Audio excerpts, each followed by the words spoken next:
অবশেষে কিন্তু দারুণ সুখবর পেতে যাচ্ছেন সরকারি চাকরিজীবীরা। তাদের যে দীর্ঘদিনের দাবি মহার্ঘ ভাতা, পে স্কেল, সেটা কিন্তু সমাধানের আশ্বাস দেওয়া হয়েছে প্রধান উপদেষ্টার পক্ষ থেকে।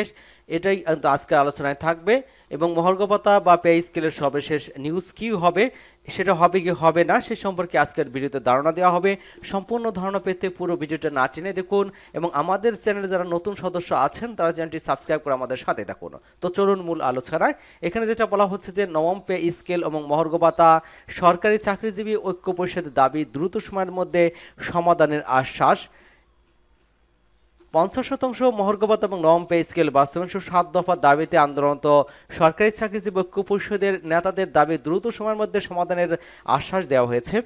15 সদস্যের প্রতিনিধি দল প্রধান উপদেষ্টার কাছে স্মারকলিপি দিতে যান, তখন প্রধান উপদেষ্টা ব্যস্ত থাকে। তার সহকারী একান্ত যে সচিব আছে সাব্বির আহমেদ, তাদের কিন্তু এই আশ্বাস দিয়েছেন। প্রধান উপদেষ্টার হয়ে ঐক্য পরিষদের নেতাদের সাব্বির আহমেদ বলেন, আপনাদের অনেক দুঃখ কষ্ট আছে, সেগুলো আমি দেখছি। সেগুলোর মধ্যে অগ্রগতিকার দাবিগুলো দ্রুত সময় সমাধানের জন্য সংশ্লিষ্ট কর্তৃপক্ষের কাছে পাঠিয়ে দেব। জানতে চাইলে প্রধান উপদেষ্টার এপিএস সাব্বির আহমেদ ঢাকা পোস্টকে বলেন, 11তম থেকে 20তম গ্রেডের কর্মকর্তা কর্মচারীদের একটি প্রতিনিধি দল প্রধান উপদেষ্টার কাছে স্মারকলিপি দিতে আসছিল। তিনি রাষ্ট্রীয় কাজে ব্যস্ত থাকায় আমি ওনাদের সঙ্গে কথা বলে তাদের দাবি দেওয়া দ্রুত সময়ের মধ্যে সমাধান করতে সংশ্লিষ্ট মন্ত্রের কাছে পাঠিয়ে দিয়েছি। প্রধান উপদেষ্টা তাদের দাবির বিষয়ে কনসার্ন, আশা করছি দ্রুত সময়ের মধ্যে সমাধান হবে। এবং এখানে যেটা বলা হচ্ছে যে মহার্ঘ ভাতার সর্বশেষ যে খবর, সরকারি কর্মচারীদের মহার্ঘ ভাতার ঘোষণা কি তাহলে মাসে আসতে পারে?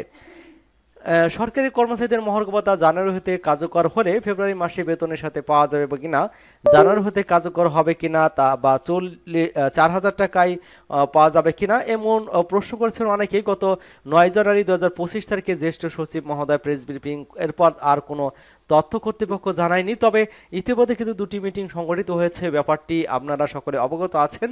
কিন্তু অর্থ উপদেষ্টা বিভিন্ন সমালোচনার মুখে কিন্তু ইউটার্ন নেয় এবং মহার্ঘ ভাতার সিদ্ধান্ত একরকম স্থগিত করে দেয়। মহার্ঘ ভাতা নিয়ে পরে ধূম্রজাল সৃষ্টি হয়। পরবর্তী কিন্তু সাব্বির আহমেদ অর্থাৎ প্রধান উপদেষ্টার একান্ত যে সচিব, তিনি কিন্তু এটা আশ্বাস দিয়েছেন।